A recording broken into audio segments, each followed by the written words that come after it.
આજે આપણે શિક્ષા સપ્તાહની અંદર રમત રમવાના છીએ. કઈ રમત રમવાના છીએ? લૂડો રમવાના છીએ. પણ લૂડો આપણે અલગ રીતે રમીશું. અલગ રીતે એટલે કે શબ્દ રમત છે. બરોબર?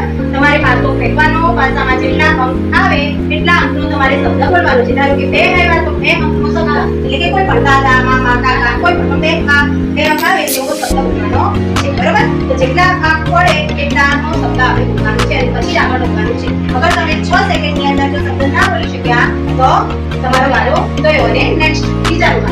બરોબર? સમજ પડી ગઈ? તો ચાલો આપણે